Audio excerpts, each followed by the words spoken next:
ഇവിടെ കാനഡയിൽ ഞാൻ താമസിക്കുന്ന വീടിൻ്റെ അടുത്തുള്ള ഒരു റിവർ സൈഡിൽ ഇരിക്കാനൊക്കെ ഉള്ളൊരു സംവിധാനം അത്. ഇവിടെ വന്നിരുന്ന് കഴിഞ്ഞാൽ ഇങ്ങനെ ഈ റിവറിലേക്ക് വ്യൂ ഒക്കെ ആയിട്ട് ഇങ്ങനെ ഒറ്റയ്ക്ക് ഇരുന്ന് ഊഞ്ഞാലൊക്കെ ആടിക്കൊണ്ടിരിക്കാം. എനിക്കിങ്ങനെ ഒരുപാട് വിഷമമൊക്കെ വരുമ്പോൾ ഞാനിവിടെ ഇങ്ങനെ ഒറ്റയ്ക്ക് വന്നിരുന്ന് ആടും.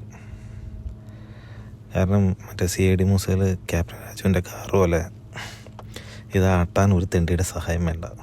അങ്ങനത്തെ ഒരു ടെക്നോളജിയാണ്. അതിങ്ങനെ ചവിട്ടി പിടിച്ച് ഈ ചവിട്ടുപടിയിൽ നമ്മൾ ചെറിയ പ്രഷർ കൊടുത്താൽ ഇതിങ്ങനെ ആടിക്കോളും.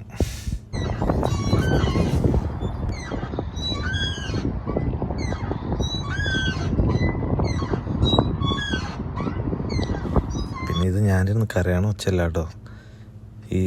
ഇതിൻ്റെ നട്ടിനും ബോൾട്ടിനൊന്നും ഓയിലൊന്നും കൊടുക്കാത്തതുകൊണ്ട് ഇതിന്മേന്ന് കേൾക്കണ സൗണ്ടാണ്.